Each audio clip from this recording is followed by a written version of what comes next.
Senior صحافی اور تجزیہ کار جاوید چودھری کے مطابق میں عمران خان کی طرز سیاست کو پسند نہیں کرتا، لیکن اس کے باوجود سمجھتا ہوں ریاست اور سیاسی جماعتوں نے مل کر پی ٹی آئی کا راستہ روک کر دیکھ لیا۔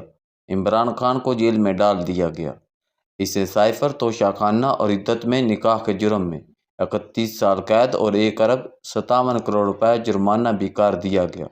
خان پر 190 ملین پاؤنڈز اور 9 مئی کے واقعات کے مقدمات بھی زیر سماعت ہیں۔ عمران خان کو ان میں بھی سزا ہو جائے گی۔ ان کی پارٹی بھی توڑ دی گئی، لیڈرز جیل میں پھینک دیے گئے یا سیاست سے باہر کر دیے گئے یا پھر دوسری سیاسی جماعتوں میں تقسیم کر دیے گئے۔ ان کی تصویر، آواز اور فوٹیج پر بھی پابندی لگا دی گئی۔ ان سے انتخابی نشان بھی چھین لیا گیا اور ان کی انتخابی کمپین پر بھی پابندی رہی، مگر اس کے باوجود عمران خان نے بھرپور الیکشن لڑا اور عوام نے اسے ووٹ دیے۔ یہ اس وقت بھی بڑی سیاسی قوت ہے، اور اگر اس کا صرف ایک بازو کھول دیا جائے تو یہ کے پی کے ساتھ ساتھ پنجاب اور وفاق میں حکومت بنا لے گا۔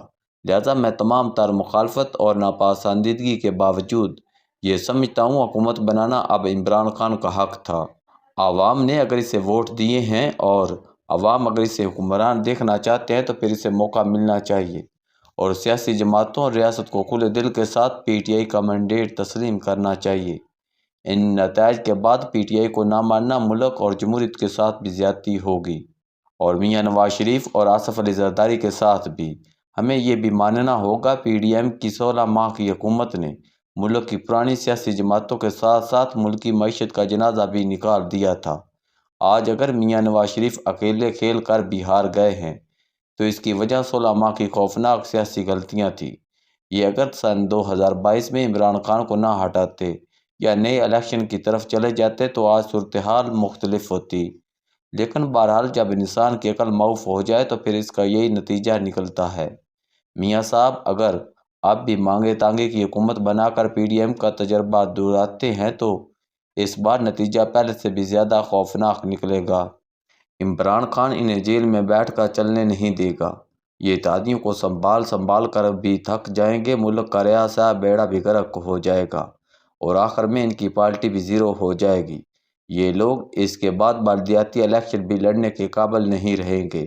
اگر یقین نہ آئے تو میاں صاحب صرف یہ دیکھ لیں، ان کی پارٹی کا ہر وہ شخص جو عمران خان کے خلاف زیادہ بولتا تھا، عوام نے اسے الیکشن بوتھ میں زندہ گاڑ دیا، اور جو بچ گئے ہیں اس کی وجہ ووٹر کی بجائے سپورٹرز ہیں۔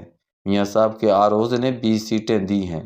یہ اگر ان حالات میں حکومت چلا رہے ہیں تو 2 سال کے بعد ان سب کی ضمانتیں ضبط ہو جائیں گی۔ لہٰذا میاں صاحب کو چاہیے یہ ضد سے اپنا اور ملک کا مزید نقصان نہ کریں، یہ خواجہ سعد رفیق کی طرح کھلے دل کے ساتھ اپنی ہار مانیں، عمران خان کا مینڈیٹ تسلیم کر لیں اور اسے حکومت بنانے کا موقع دیں۔ ملک اور ان کی ذات کی اسی میں فلاح ہے، اور اگر یہ ایسا نہیں کرتے تو پھر 2-2.5 سال بعد دوبارہ الیکشن کرانے پڑیں گے اور ان میں عمران خان 70 فٹ کا بن کر نکلے گا، اور ملک کی تمام سیاسی جماعتیں مل کر بھی اس کا مقابلہ نہیں کر سکیں گی۔ میں نے آج سے چند دن قبل دوستو فیصلی کا ایک قول تحریر کیا تھا، آپ جس عورت سے محبت کرتے ہیں اسے بھولنے کا سب سے آسان طریقہ یہ ہے کہ آپ اس سے شادی کر لیں، ورنہ آپ تمام عمر اس سے محبت کرتے رہیں گے۔ عوام نے ان الیکشنز میں عمران خان سے محبت کا اظہار کر دیا ہے، آپ اسے حکومت بنانے دیں تاکہ یہ محبت اپنے مکمل انجام کو پہنچ سکے۔ اگر محبت سچی ہوئی اور عوام کا فیصلہ درست ہوا تو سسٹم اور ملک چل پڑے گا اور ہم 75 برس بعد رائٹ ٹریک پر آ جائیں گے، اور اگر یہ بہت بھی مٹی کا تودا نکلا تو قوم کی خواہش ہمیشہ کے لیے ختم ہو جائے گی اور لوگ اپنا سر پیٹ کر چپ بیٹھ جائیں گے، یوں مسئلہ ختم ہو جائے گا۔ دوسرا، ہم اگر جمہوریت پر یقین رکھتے ہیں تو پھر ہمیں عوام کی رائے کا احترام کرنا ہوگا، اور عوام نے عمران خان کے حق میں ووٹ دے دیا ہے۔ اگر ہم اس کے بعد بھی یہ مینڈیٹ نہیں مانتے تو پھر ہم جمہوری منافقت کا شکار ہیں، اور منافقت کسی بھی فیلڈ میں ہو اس کا نتیجہ کبھی مثبت نہیں نکلا۔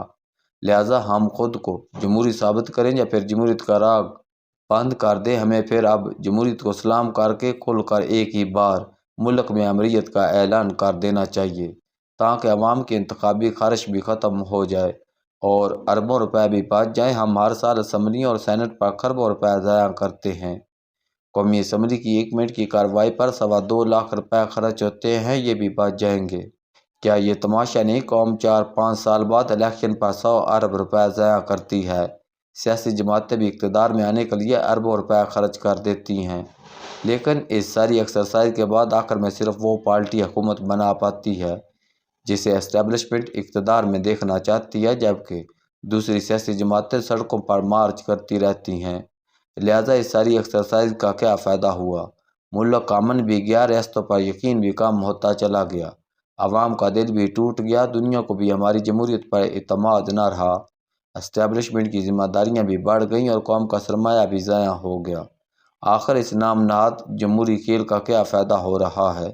آپ اگر اس کھیل پر یقین نہیں ہے تو آپ اسے ختم کیوں نہیں کر دیتے؟ آپ 5-10 سال بعد 10-12 لوگ بٹھا کریں اور نئے پوپ کا فیصلہ کر لیا کریں۔ قوم کا وقت اور سرمایہ دونوں بچ جائیں گے، اور آپ اگر یہ نہیں کرنا چاہتے تو پھر عوام کی رائے پر اعتماد کریں، لوگوں کا فیصلہ مان لیں۔ لوگوں کی رائے پر اگر ملک بن سکتا ہے تو یہ چل بھی سکتا ہے، آزما کر تو دیکھو، اور اگر ملک نہیں چلے گا تو لوگ اپنی رائے تبدیل کر لیں گے۔ آپ انہیں موقع تو دیں، 2-2.5 سال میں کوئی قیامت نہیں آ جائے گی، لہذا ہار مانیں، عوام کو مینڈیٹ تسلیم کریں اور عمران خان کو آنے دیں۔ تیسری مرتبہ مصنوعی حکومت کا ناکام تجربہ نہ کریں، اس کا نتیجہ اس مرتبہ بھی وہی نکلے گا جو 2022 میں نکلا تھا، کیونکہ غلطیاں جب بھی حملہ ہوتی ہیں تو یہ غلطیاں ہی جنم دیتی ہیں، ان کی کوکھ سے خیر پیدا نہیں ہوتی۔